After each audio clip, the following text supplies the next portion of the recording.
Call me a fox, for that is all I am to you. A fox? Oh, well then a fox you shall be until I find your name. My foxy lady.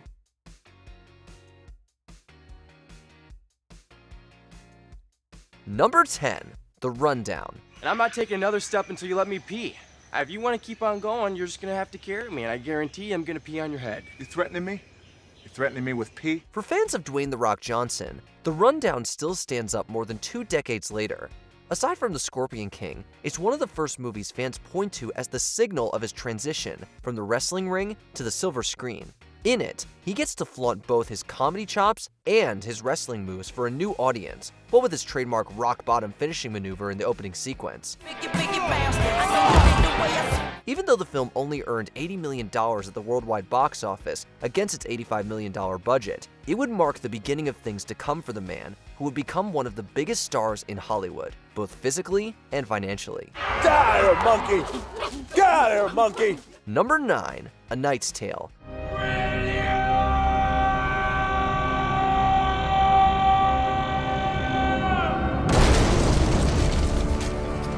This inventive and fun film marks one of the early standout performances of the late, great Heath Ledger. After 10 Things I Hate About You, Ledger moved from a Shakespeare adaptation to palling around with another luminary of English literature, the Canterbury Tales author Geoffrey Chaucer, played by Paul Bettany.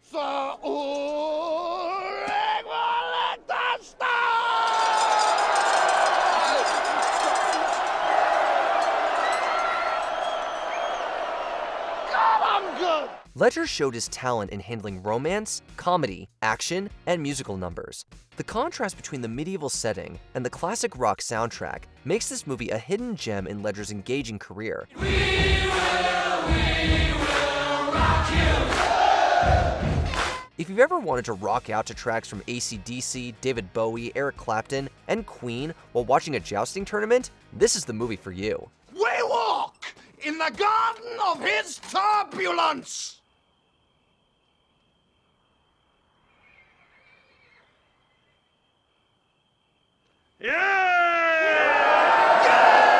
Number 8, Stranger Than Fiction. Harold just thought it was a Wednesday.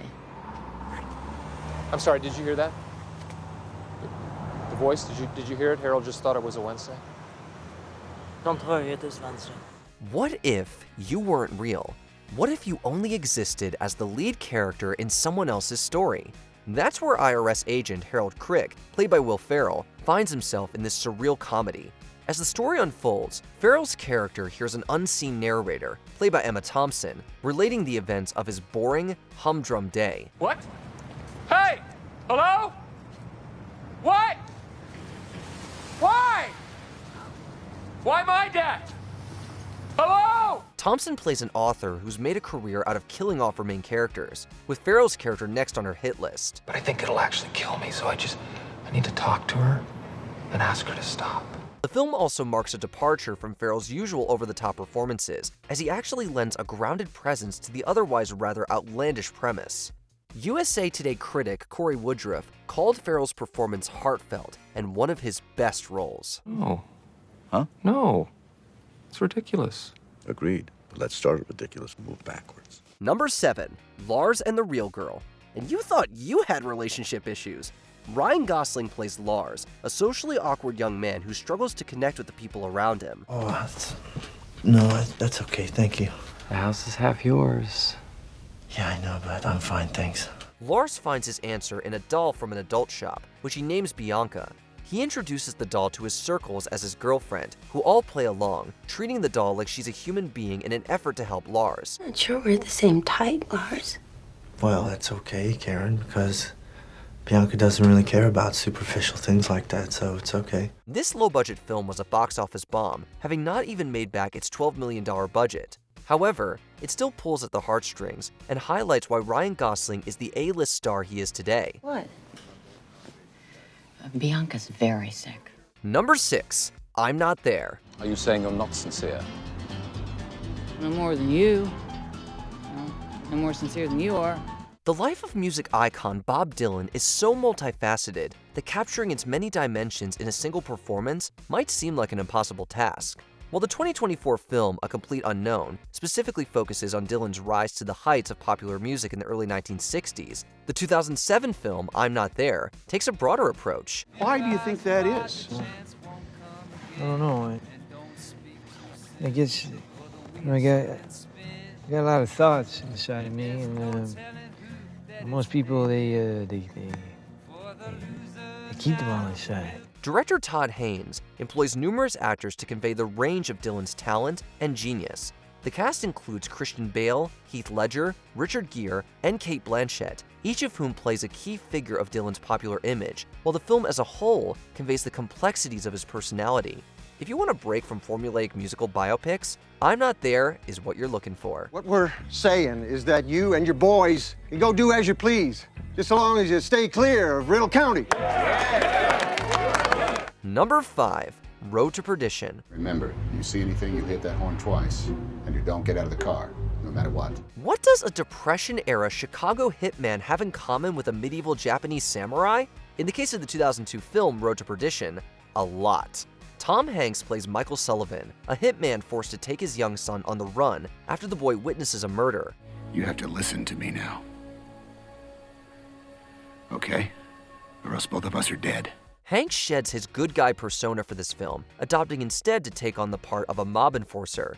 Max Allan Collins, who wrote the graphic novel the movie is based on and also helped write the screenplay, attributes the Japanese manga series Lone Wolf and Cub as a major inspiration for the story.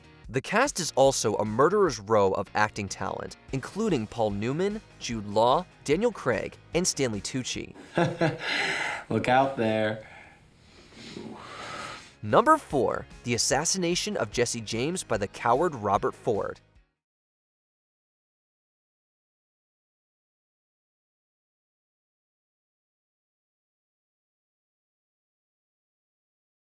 The old saying goes, never meet your heroes. In the case of Robert Ford, played by Casey Affleck, that advice gets thrown out the window. The movie sees him idolizing infamous outlaw Jesse James, played by Brad Pitt. His nephew had $5,000 on him. It just so happens he winds up killed, and someone swipes that money. And when George is in prison, someone whispers to him, "It was Jesse James slit the boy's throat." Idolization eventually turns to resentment as Jesse fails to live up to the image the younger outlaw holds for him. The ambitious project did terribly at the box office, likely contributing to its forgettability.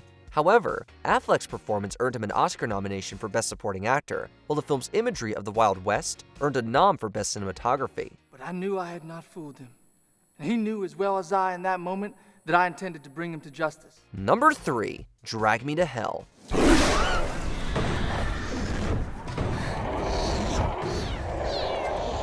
Writer-director Sam Raimi launched his career by crafting low-budget, high-tension horror films. His first professional feature, The Evil Dead, quickly became a cult classic. After his success with the original Spider-Man trilogy, he returned to his roots with Drag Me to Hell. The story follows a young bank employee, played by Alison Lohman, who tries to earn a promotion by foreclosing on an elderly woman's house.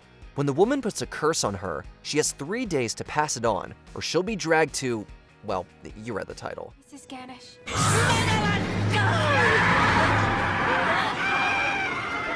The film came out during the Great Recession and the mortgage crisis, and although Raimi has stated the timing was coincidental, the parallels certainly helped lift the film's impact.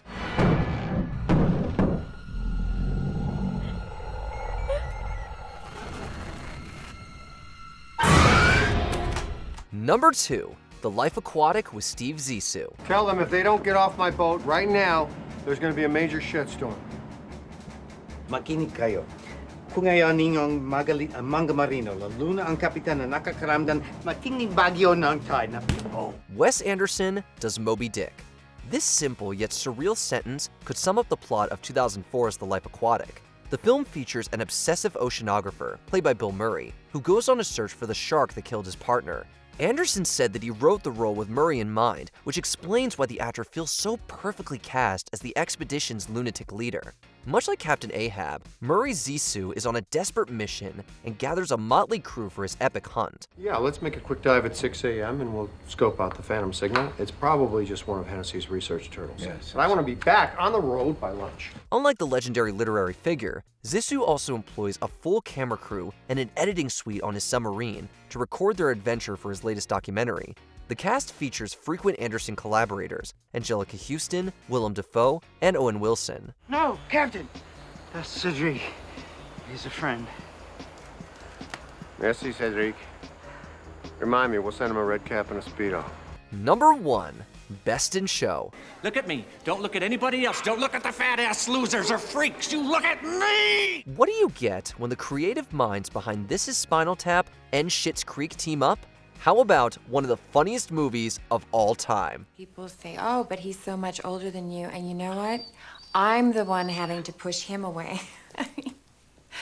Yeah, we both have so much in common. Writer-director Christopher Guest and co-writer Eugene Levy also star in this scathing mockumentary about the high-stakes world of competitive dog shows. The judge is going to look at him and say, Hey, hey, hey. and sometimes I think he's going to talk to the judge and say, Hey, Judge. Hey, Judge, look at me. The cast features comedy all-stars Jennifer Coolidge, Catherine O'Hara, Fred Willard, and Will Sasso. Meanwhile, the film received rave reviews from both ticket buyers and critics, with a 93% rating on Rotten Tomatoes. A 2022 article in Rolling Stone called Best in Show the greatest comedy of the 21st century. And still, we rarely see it get the credit it deserves. This does not look good. No, he went after her like she's made out of ham. Do you have a forgotten favorite film of the 2000s? Leave your suggestions in the comments. Give me that camera. I'm gonna smash it over your head. Did you enjoy this video? Check out these other clips from WatchMojo. And be sure to subscribe and ring the bell to be notified about our latest videos.